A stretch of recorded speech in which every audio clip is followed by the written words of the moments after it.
Hey, thank you for watching. In this video, we're going to be talking to single ladies and waiting on God.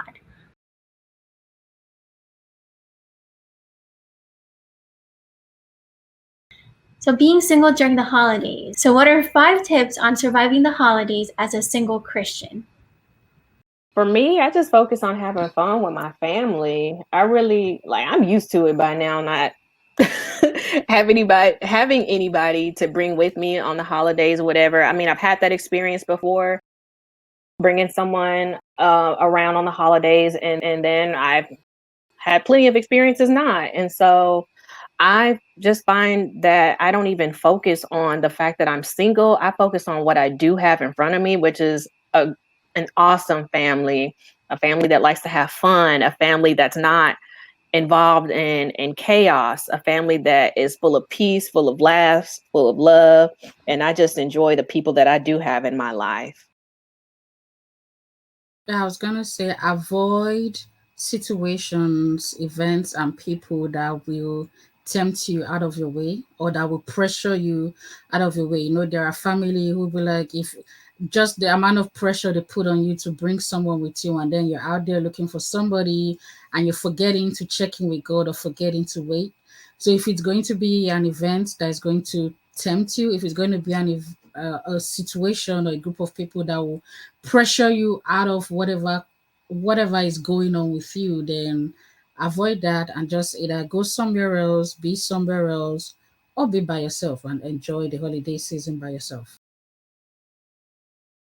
I agree with that 100%. I think that's one of the biggest things is because ultimately, God is the most powerful, but I think Satan is very clever in the things that he does. And in those moments that we may feel kind of lonely during those holidays, those thoughts can kind of creep in of, oh, I'll just have fun for now if I'm going to. So I think it's very important to not put yourself in that situation.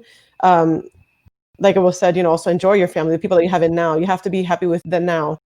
Because how can you be happier when you get more if with the now you're not happy? And for me, for the holidays, so Thanksgiving, spend time thanking God for the past year, for the things that he's done, for the things that he's going to do. For Christmas, thank him for his sacrifice, for coming, for sacrificing himself for us.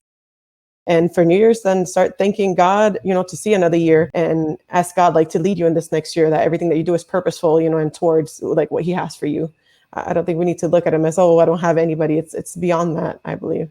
So that's what I do. I totally agree with that. And I think just trying not to make your life, like, don't make it about comparisons.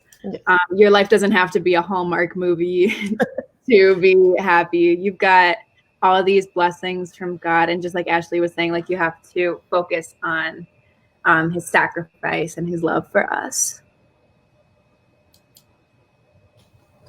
Hallmark has lied to us. That is So this is for our Christian single mom. So what does God have to say to single mothers? I would just say, just depend on him. Don't depend on a man to provide for you.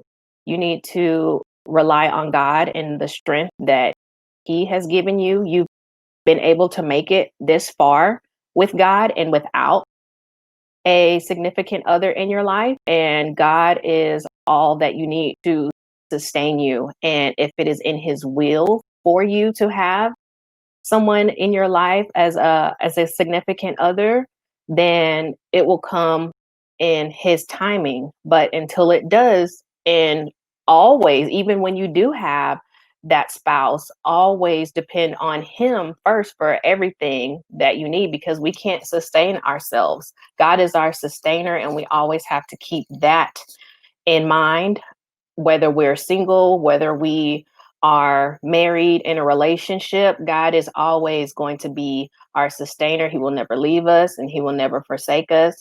And we always have to remember to keep him first and never make your relationship or your want for a relationship an idol.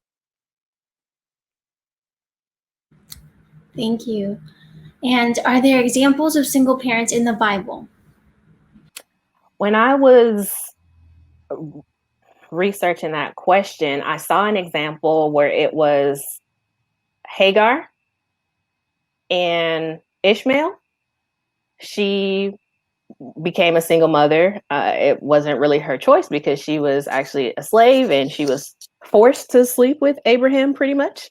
But that is one of the examples that I know of a single mom in the Bible. And that story, I think there's a promise that God gave her. God did not abandon her. As a Christian single mom, what encouragement would you give to other ladies in your shoes?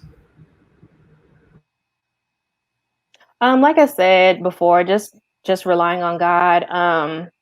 There's somebody out there. Me and my mom, we always talk about me being single, and she worries about me sometimes. But she always says to me, like, God has somebody put back for you. And so just always trying to stay encouraged, talking to other people to just keep you encouraged has really helped me. Just having somebody to be there to share my thoughts and ups and downs with has really helped me. So just finding a circle, a support circle. You're not the only one that's single. You're not the only single mom out there. So I found it helpful for me to connect with other single moms on social media platforms or just any other outlets that we can get together and support each other. It's always just nice knowing that you're not the only one that's going through it, because a lot of the times I think when we're going through things, we feel like, oh Lord, it's just me out here struggling and going through. And it's like, no, girl, you're not the only one. And there's so many other people out there that are sharing the exact same experiences that you are. And so when you link up with them, it just gives you more hope for the future. And like I said, just also knowing like God is not going to abandon you, and just know that he sees you and he is going to provide for you and give you everything you need. Even if you don't have all the things that you need right now, in due time, in his season, it will come. So just continue to be faithful. And do you have any advice on dating as a Christian single mom? I would say just be careful, really.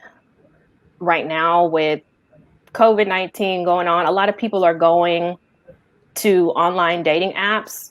I've used online dating apps before and have met people, but you just have to be really careful. I would say guard your heart, know your preferences, and be willing to walk away from anything that doesn't fit inside of what you're looking for. Don't be afraid of losing somebody, or don't be desperate. Learn to be okay with yourself first. Like I said, learn your preferences and your non-negotiables, especially, because that will help you to weed out a lot of the bad apples that are out there. And if you do meet someone that you feel could possibly work out, just take it slow. Take it slow. If you decide to go somewhere, just be open with a friend or a family member. Let someone know where you're going to be. Just be cautious, be careful, and guard your heart. That's what I would say. Are there any Christian single mom blogs that you recommend? Well, I know of one. I am, like I said in the beginning in the intro, I am the owner of the blog, The Single Mama That Could, where I give advice about faith, dating, family, relationships, all that good stuff. So for sure, you guys can check me out there. I have lots of good posts on there giving different types of relationship advice and other things relating to faith and family. So if you go to thesinglemomathatcould.com, you will see what I'm talking about there. Other than that, I would say just go on to Instagram or any other social media platforms. There's plenty of other single moms out there who blog.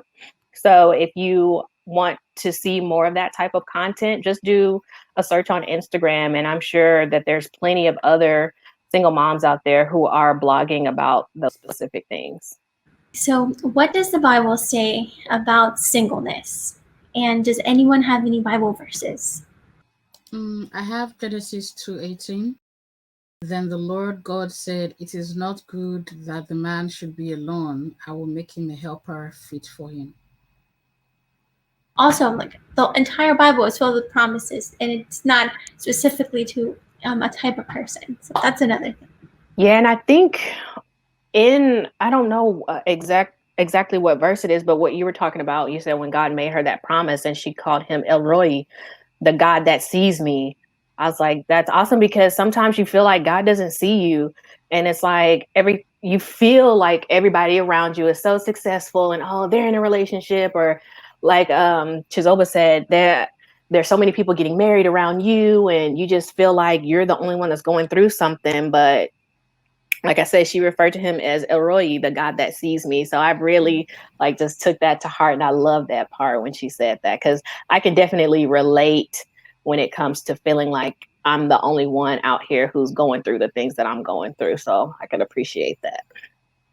Okay, do you have a being single Bible study that you recommend? How about any books on being a single Christian, or Christian books for single women, or a single Christian women blog? I don't have one specifically, but I know if you go on the Bible app, there's different reading plans that you can research and that you can go through. And so I'm sure that there's plenty on being single and waiting for God when it comes to that. So I don't have anything specifically, but I know that is a good resource if you're wanting to find a plan that's talking about that, for sure. One I read a few years ago and I still refer to from time to time is Promises from God for Single Women by Bishop T.D. Jakes.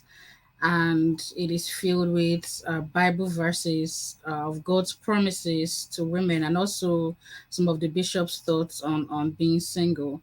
And it was a book I read during the period when I was dissatisfied with, being single. And it was really encouraging to hear from a man of God about his views on being single and learning about the promises God has in store. So that was a book that encouraged me during that period, and it's one I recommend for anybody. So now we're going to talk about how to stay pure while single. How can a Christian stay pure throughout their singleness? I would say boundaries. Boundaries. Know your boundaries. Set your boundaries beforehand. So you can't go on a date or go out with someone without already having standards in place. You have to know what you're willing to do, what you're not willing to do, how far you're willing to go, because it is so easy to just slip up and mess up. So I would say already have those boundaries set in place. Some people, they don't want to kiss at all. Some people are waiting for marriage to even kiss the person. And so, because like I said, it's so easy for one thing to lead to another. And then next thing you know, you're doing something that you regret. So I would say, first and foremost, just having your boundaries in place beforehand, so that you won't be put in a tempting situation. Always know your way out. Yeah, I would say never underestimate or take for granted the power of temptation, because I've heard people say, oh no, by willpower, we can have a date in my house, just the two of us, and nothing is going to happen. And then 3 days later, they call, they're kind of like, you will not believe what almost happened. So never underestimate just the kind of hold temptation can have on the human flesh. And kind of like, as Simone said, know your boundaries. If you're going to set a date, don't set a date in your house. Don't Netflix and nothing. Go outside where there is a crowd. Go to a cafe. Just avoid temptation or flee from temptation, as the Bible would say. Awesome. Okay, so the next thing would be, so how to deal with lust as a single Christian. How can I keep my mind sexually pure? I think for me, as real as I can and honest say it, I really have to say, God, take it all away. Like I literally have to say, take any desire, any feeling, any thought that's impure, like away. If, like just being raw and real with God, you know what I struggle with, you know who you created, you know what I'm gonna struggle with, so it's gonna be good in its timing, but it's not right now. So let's just help me out, turn it off completely. I don't want to think about it. I don't want to be tempted by it. I think that was honestly like my biggest prayer with God. And he really definitely did it, where I felt like I would even look at guys and not even think anything of them, because I was getting back to that right mindset, to have a mind of God. And again, what we've already discussed is don't put yourself in a situation that might not be able to handle. And that's the part that we always forget about, is it may be just that one moment of enjoyment and then all the aftermath, like all the things that you're doing, because ultimately, especially if it's not your husband, you can be affecting him, so somebody else's husband, and then you're taking on things, that may affect you for your husband. And having somebody to keep you accountable, have somebody that you can talk to about it, that you can be raw and open with, and somebody that can come to you and be like, okay, keeping you accountable. Like, what did you do? What didn't you do? Where are you going? Where are you hanging out? I think that's something that's helped me to have, a friend that can be like, hold on. No, what have you been doing? Be honest, somebody that you can be honest with, and then just with time, like everything else with Christ, I think you just develop where it just becomes just second nature to you. And it's no longer something you really struggle with because you're so set and, and who you are, who God's called you to be, that you're not phased by it. And I feel that's what happened for me. And that's where I'm at now. Mm-hmm.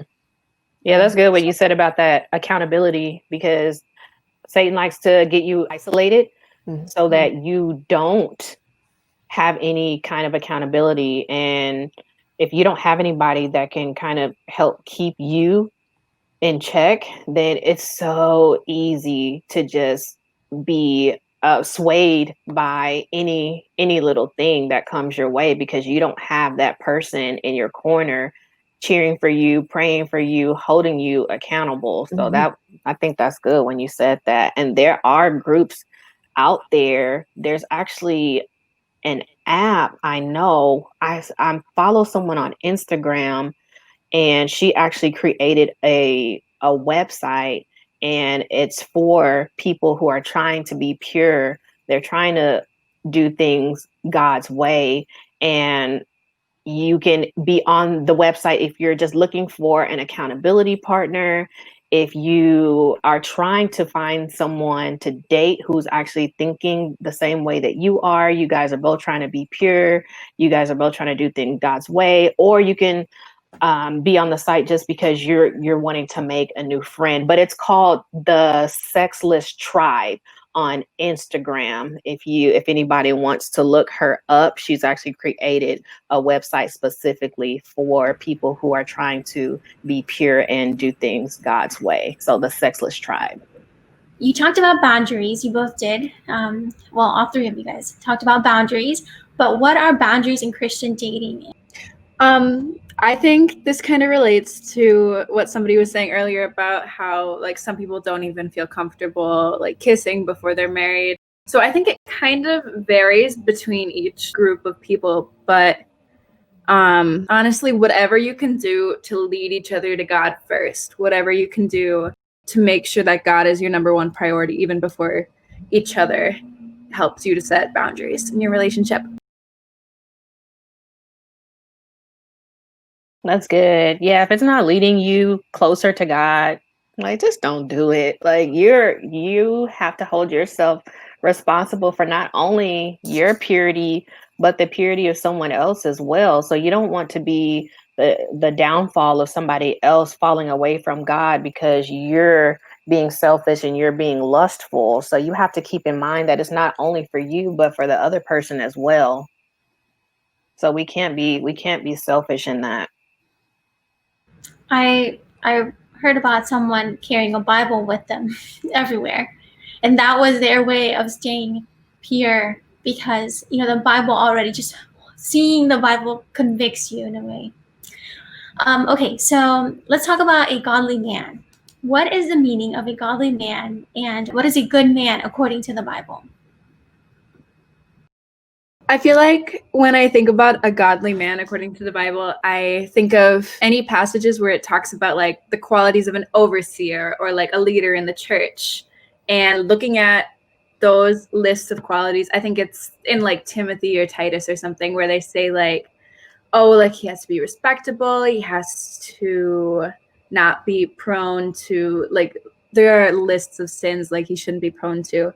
And I think, well, nobody can be perfect like that. Striving to follow qualities like that is a sign of a godly man. And I think a godly man is a hardworking man, a man who is not lazy, and also a man who is selfless. In Ephesians, when it talks about husbands, love your wives even as Christ loved the church, the well, actually, the epitome of Christ loving everything Christ did for the church was because he was selfless and taught more about the church than about himself. So a godly man is one who is selfless. Yeah, I was about to say what you were saying about loving the wife as Christ loved the church. Ephesians 5:25. Submit to one another out of reverence for Christ. For wives, this means submit to your husbands as to the Lord. For a husband is the head of his wife, as Christ is the head of the church. He is the savior of his body, the church. As the church submits to Christ, so you wives should submit to your husbands in everything. For husbands, this means to love your wives just as Christ loved the church. He gave up his life for her to make her holy and clean, washed by the cleansing of God's word. So I think just keeping your wife pure, being sacrificial, I would say, is one of the qualities of being a godly husband. So just as Christ sacrificed his life for us, that's what our husband should be to us as wives. So just being willing to, sacrifice yourself in order to for the betterment of your wife. For me, it's just a man that is always seeking God for everything. That he does not move without God's approval, and he does not move unless God tells him that. He just tries to. Nobody's ever going to be perfect, but that he's just continuously trying to be more like Christ. Yeah, for sure. Yeah, definitely a man that's submitted to Christ, because I don't want to submit to anyone who's not submitted to Christ himself, because that's a dangerous road to go down. Yes. So definitely have to be submitted to Christ for sure. Non-negotiable.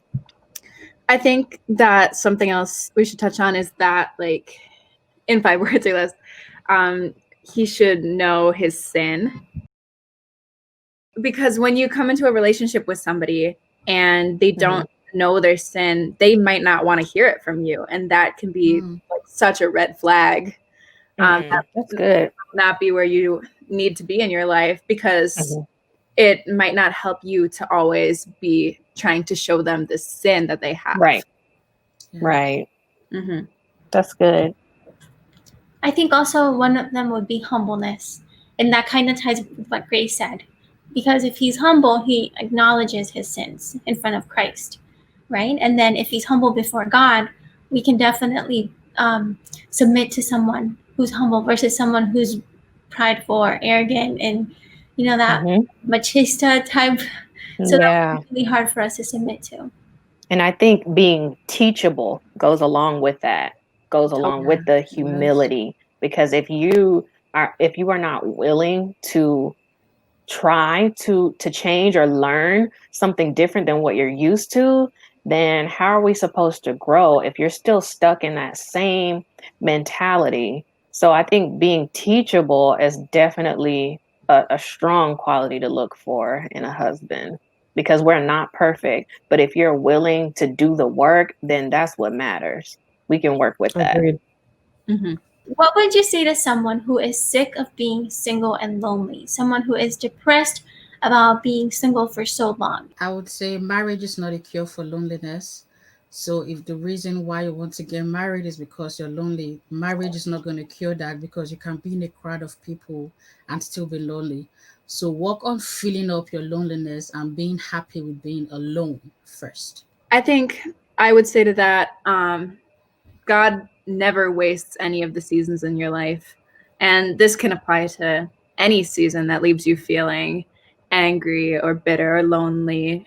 Maybe a relationship that you were in like hurt you in the past, or maybe you had to move and change your lifestyle. These are just experiences that I've had personally that I thought in the moment, God, why are you doing this?